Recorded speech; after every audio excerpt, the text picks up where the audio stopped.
कहते हैं अहोई अष्टमी का व्रत करने से आप अपनी संतान के सारे कष्टों को दूर कर सकते हैं। आप अपनी संतान की लंबी उम्र मांग सकते हैं अहोई माता से।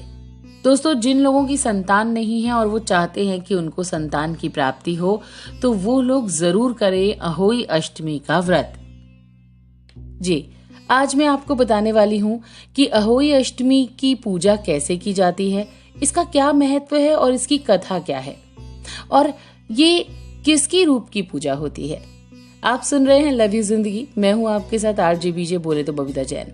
और दोस्तों, अगर आपको अहोई माता की पूजा करना नहीं आता या फिर आपको इसकी विधि नहीं पता, तो इस वीडियो को आप पूरा सुने, तब आपको पता चल जाएगा कि आपको कैसे अहोई अष्टमी का व्रत रखना है, पूजा करनी है, कथा कहनी है। तो अगर ये वीडियो हमारा पसंद आए तो सब्सक्राइब जरूर करिएगा, ताकि आने वाले समय में भी आपको आपकी पसंद की चीजें, या यूं कहूं कि आपके यूज की चीजें मिलती रहें। शेयर करना मत भूलिएगा। पसंद आ रहा है तो लाइक भी कर दीजिएगा और कमेंट करके मुझसे बातचीत जरूर करिएगा। तो चलिए, अब मैं आपको बताती हूँ कि आप कैसे अहोई की पूजा कर सकते हैं, अहोई अष्टमी का व्रत कैसे कर सकते हैं, और खासतौर पर इसका महत्व क्या है। तो दोस्तों, त्योहारों की इस श्रृंखला में इसी क्रम में कृष्ण पक्ष की अष्टमी को अहोई अष्टमी का त्योहार मनाया जाता है। हिंदू धर्म में इस दिन माता पार्वती के अहोई स्वरूप की पूजा का विधान है और इसीलिए इस तिथि को अहोई अष्टमी का व्रत पूजन किया जाता है।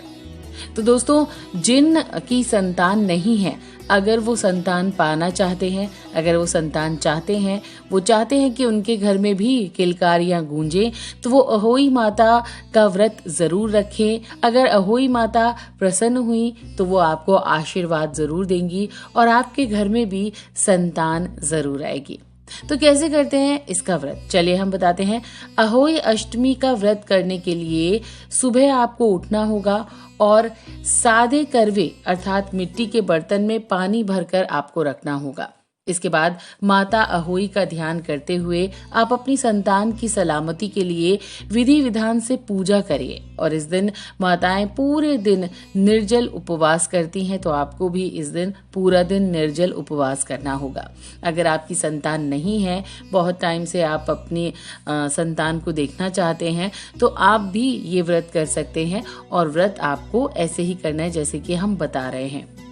अहोई माता की पूजा करने के लिए गाय के घी में हल्दी मिलाकर दीपक तैयार करें, चंदन की धूप करें, देवी पर रोली, हल्दी और केसर चढ़ाएं और चावल की खीर का भोग लगाएं। पूजा के बाद भोग किसी गरीब कन्या को दान देने से आपको बहुत अच्छा फल मिल सकता है। इसके अलावा संतान के जीवन में आने वाली सारी मुसीबतों से बचने के लिए माँ गौरी पर पीले कनेर के फूल जरूर चढ़ाएं। कहते हैं कि माँ गौरी को पीले कनेर के फूल बहुत पसंद हैं।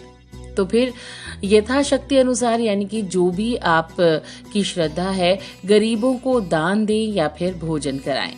दोस्तों, पुरानी मान्यताओं के अनुसार अहोई पूजन के लिए शाम के समय घर की उत्तर दिशा की दीवार पर गेरू या पीली मिट्टी से 8 कोष्ठक की एक पुतली बनाई जाती है। विधि पूर्वक स्नान आदि के बाद, तिलक आदि के बाद खाने का भोग लगाया जाता है। कुछ लोग अपनी सामर्थ्य के अनुसार चांदी की अहोई में मोती डालकर एक विशेष तरह की पूजा करते हैं, लेकिन हम आपको बता दें कि आप सादा अहोई से भी पूजा कर सकते हैं। तो दोस्तों, इस दिन महिलाएं तारे या फिर चांद के निकलने पर महादेवी का पूजन करें। फिर तारों को जल का अर्घ्य देकर व्रत पूर्ण किया जाता है और कुछ महिलाएं चांद का भी अर्घ्य देकर व्रत खोलती हैं। तो यहाँ पर हम बता दें कि वैसे अहोई अष्टमी का व्रत जब आप करें तो आप तारे देखकर ही, अर्घ्य देकर ही अपना व्रत खोल सकती हैं और उसके बाद आप भोजन कर सकती हैं। तो दोस्तों, ये तो हमने बताई कि आप किस तरीके से अहोई माता की पूजा कर सकते हैं, कैसे व्रत शुरू कर सकते हैं। अब इसकी कहानी हम आपको यहाँ पर सुनाते हैं। प्राचीन काल में एक साहूकार के 7 बेटे और 7 बहुएं और एक बेटी थी। साहूकार की बेटी विवाहित थी। वो दिवाली पर मायके आती है। दिवाली की साफ सफाई के दौरान घर लीपने के लिए अपनी 7 भाभीियों के साथ जंगल से मिट्टी लाने जाती है। जंगल में मिट्टी खोदते हुए साहूकार की बेटी के हाथ से साही के बच्चे मर जाते हैं। जहां वो खुरपी से मिट्टी खोद रही थी, उस जगह पर साही का घर था जिसमें उसके 7 बच्चे थे। खुरपी लगने से उन बच्चों की मृत्यु हो जाती है। तभी साही वहां आती है और अपने बच्चों को मरा हुआ देखकर दुखी होती है। क्रोध में साहूकार की बेटी को शाप देती है कि जैसे मेरे बच्चों की मृत्यु से मैं निसंतान हो गई हूँ, ऐसे ही तुम भी निसंतान रहोगी। मैं तुम्हारी कोख बांध दूंगी। साहूकार की बेटी के कोई संतान नहीं थी और उसकी सभी भाभीियों के बच्चे थे। इस पर वो अपनी 7 भाभीियों से विनती करती है कि मेरी जगह आप अपनी कोख बंधवा लीजिए, लेकिन कोई भी भाभी इसके लिए तैयार नहीं होती। आखिर में सबसे छोटी भाभी से अपनी ननद का दुख देखा नहीं जाता और वो उसकी जगह पर अपनी कोख बंधवा लेती है। घर जाकर सभी को लगता है कि इस तरह साही का शाप भी हो गया और उसकी ननद की गृहस्थी भी बच गई। लेकिन जिस भाभी ने अपनी कोख बंधवाई थी, कुछ ही दिन में उसके बच्चों की मृत्यु हो जाती है। वो एक ज्ञानी पंडित को बुलाकर इसका कारण पूछती है, तो पंडित उसे सुरही गाय की सेवा करने के लिए कहते हैं। वो पूरे मन से सुरही गाय की सेवा में जुट जाती है। इससे प्रसन्न होकर सुरही गाय उसे साही के पास ले जाती है।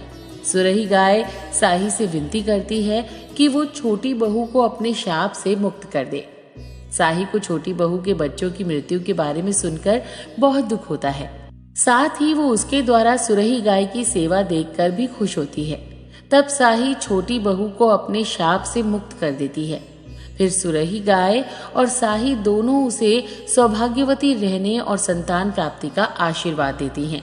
दोनों के आशीर्वाद से छोटी बहू की सारी समस्याएं दूर हो जाती हैं और उसे संतान सुख की प्राप्ति होती है।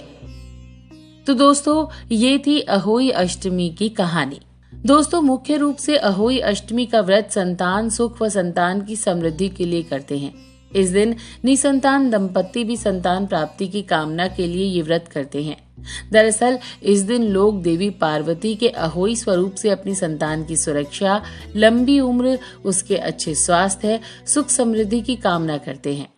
निसंतान लोग संतान प्राप्ति की कामना के लिए पूरी निष्ठा और श्रद्धा से पूजा पाठ करें। दोस्तों, इस दिन अधिकतर घरों में महिलाएं कच्चा खाना बनाती हैं। तो आज हमने बताया अहोई अष्टमी के व्रत का महत्व। तो खासतौर से जो दंपत्ति निसंतान हैं, जिनकी संतान नहीं हुई है और संतान चाहते हैं, तो वो अहोई अष्टमी का व्रत जरूर करें और पूरी श्रद्धा से करें। यकीन मानिए, आपकी मनोकामना जरूर पूरी होगी। तो अगर आपको ये वीडियो पसंद आया हो, अगर आपको ये इन्फॉर्मेशन पसंद आई हो, तो सब्सक्राइब जरूर कर लीजिएगा हमारे चैनल को। लाइक, शेयर, कमेंट भी कर सकते हैं। तो आप हमें कमेंट करके जरूर बताइएगा कि आपको कैसे लग रहे हैं हमारे वीडियो। तो लव यू जिंदगी पर अभी हमने आपको बताई अहोई अष्टमी का व्रत की विधि और इसकी कहानी। तो ऐसे ही सुनते रहिए लव यू जिंदगी।